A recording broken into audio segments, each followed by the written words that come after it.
Hello, welcome to the show. My name is Truck and Tempo,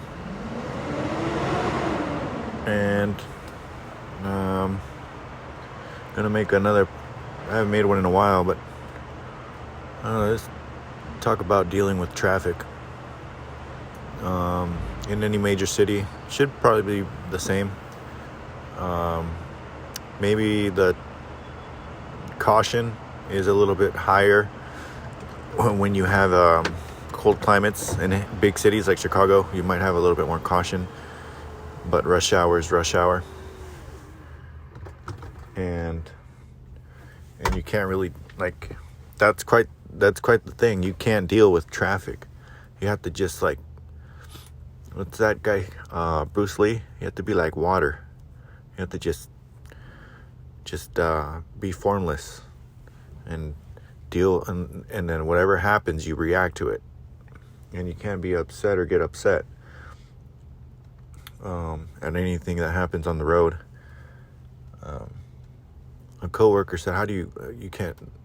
He can't deal with it because he goes to pick up his daughter even at school, and he starts yelling at people that cut him off, and everybody cuts you off in big cities. So you gotta be really cool. And there's certain ways you can, be cool about it. Just imagine it's a really old lady, or your grandpa or your grandma right there cutting you off. You can't take that kind of anger home with you. It's bad news. So leave it there on the freeway when someone cuts you off. I like to wave at them. If I know it's a guy or a girl or something, and I can tell it's a girl or a guy, or like someone in a construction truck or something, of a pickup truck, I wave at them. I wave at them like a psycho, and smile. Hi.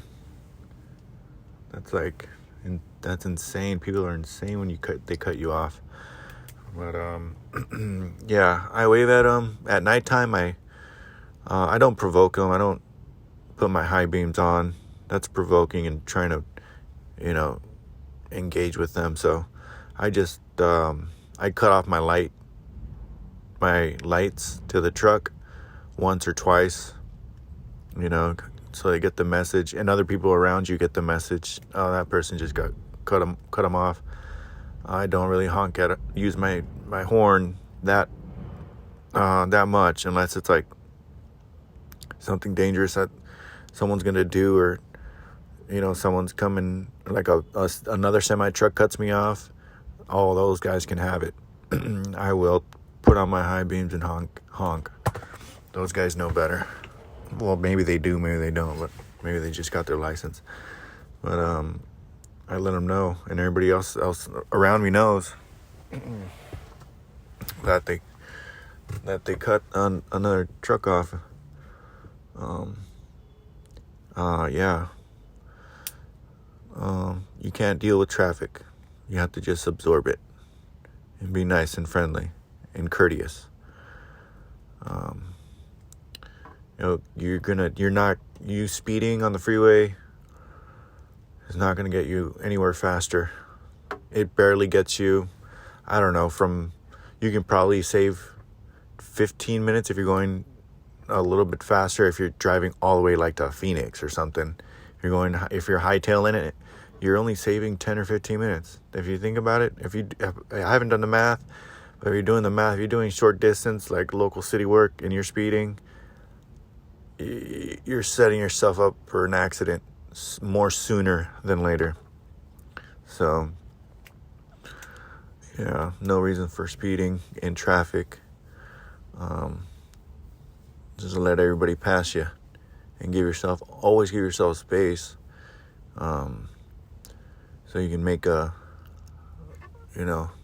better decisions, and you have more time for a decision, or correct a decision.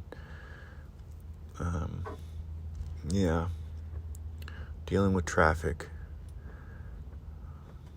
What else can I say? Dealing with traffic in Los Angeles, it's wild.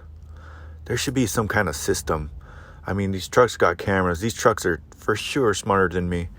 This truck is intelligent. This thing, I mean, to date, it has a not anti-brake system, but a traffic mitigation type system where it warns you if a car is in front of you approaching you too fast, like you're approaching them too fast, and it'll slam the brakes for you. To date, I have this truck for I think since March last year. I think almost a year. It's a 2020 Freightliner Cascadia, and this thing is sweet. And it has that system, and to date, it has not locked up the brakes on me because I wasn't, it has it, which is good, but you should never want to rely on a brake system like that. So because that means that you weren't paying attention, and that's not good. You gotta be paying attention.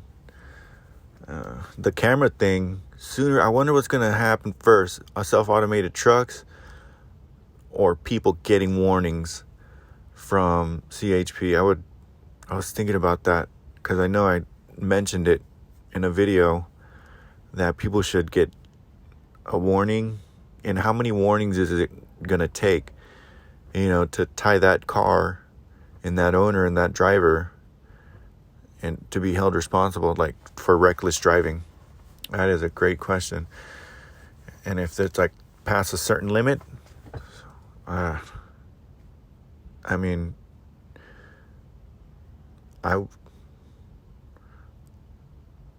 would say let's try it for a year and see how it works. The first 6 months, everybody gets warnings, and then they get notified that they get their warning, and then the next 6 months, you start getting a fine for reckless driving. Not crazy fine. Well, maybe a crazy fine, because it causes accidents.